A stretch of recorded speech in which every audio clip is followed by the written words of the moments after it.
আমরা জানি যে আসলে সরকারি হাসপাতালে সেবা নিতে গেলে যেসব অন্তরায় আমাদের মূলত ফেস করতে হয় তার মধ্যে অন্যতম হচ্ছে আসলে দালাল চক্রের হাতে পড়া। দালাল চক্রের হাতে দেখা যাচ্ছে যে যারা সহজ সরল মানুষরা আছেন, স্পেশালি যারা দূর থেকে আসেন, একটু রিমোট রিজিয়ন থেকে আসেন, তারা দালাল চক্রের হাতে পড়েন এবং তাদের হাতে পড়ে দেখা যাচ্ছে যে একটা বড় অ্যামাউন্ট তাদের হাত থেকে চলে যায় এবং প্রপার যে চিকিৎসা সেবা যেটা তাদের আসলে সরকারি ভাবে বলি বা জনগণের অধিকার হিসেবে, মৌলিক অধিকার হিসেবে যৌক্তিকভাবে পাওয়ার কথা, ন্যায্য মূল্যে পাওয়ার কথা, সেই জিনিসটা তারা পান না। তো সেই জিনিসটা তারা যাতে পান এবং দালাল চক্রের হাত থেকে যাতে রক্ষা পান এবং হাসপাতালের কার্যক্রম প্রপারলি চলে, মানুষ যাতে তাদের যে অধিকারলব্ধ স্বাস্থ্য সেবা সেটা নিশ্চিতভাবে পায়, তো সেই জিনিসটা নিশ্চিত কল্পে আমরা এই অভিযানটা পরিচালনা করেছি এবং ভবিষ্যতে আমাদের এই ধরনের অভিযান অব্যাহত থাকবে। এখানে অনেক হেনস্থার শিকার হচ্ছে, যারা রোগী রয়েছেন তারা অনেক হেনস্থার শিকার হচ্ছে চিকিৎসা পেতে।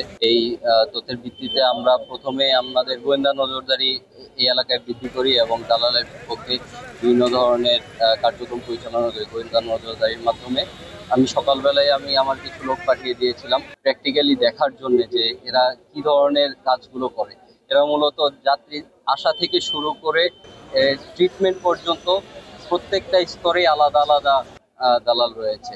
তো আমি চেষ্টা করেছি এদের ট্রেসগুলো ফলো করার জন্য এবং ট্রেস ফলো করে মোটামুটি আমরা 10-15 জনের মতো দালালকে গ্রেপ্তার করতে সক্ষম হয়েছি।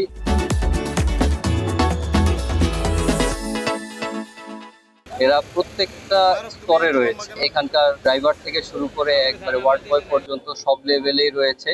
আমরা চেষ্টা করেছি যাতে এর বিপক্ষে একটা শক্ত অবস্থানে যাওয়ার জন্য। সদর হাসপাতালে এই ধরনের আসলে সমস্যাগুলো আছে বা দেখা যাচ্ছে বেশিরভাগ সরকারি হাসপাতাল যেসব জায়গায় দেখা যাচ্ছে ন্যায্য মূল্যে আসলে চিকিৎসা সেবা পাওয়া যায়, সেই সব জায়গা থেকে অনেক সময় এইসব অভিযোগ আমাদের কাছে আসে। আমরা এই অভিযোগগুলো আমার যে ঊর্ধ্বতন কর্তৃপক্ষ আছে, আমার সাথে যারা অন্যান্য বাহিনী আছেন, তাদের বরাবর আমরা উপস্থাপন করব এবং যৌথ আলোচনার মাধ্যমে পরবর্তীতে যদি আমাদের উপর থেকে আমাদের স্যারেরা নির্দেশনা প্রদান করেন, আমাদের প্রশাসন এই ব্যাপারে নির্দেশনা প্রদান করে, আমরা এই ধরনের অভিযান আরো পরিচালনা করব এবং সেই জায়গায়ও দালালের সংখ্যাটা কমিয়ে আনবো বা শূন্যের কোঠায় নামিয়ে আনার চেষ্টা করবো।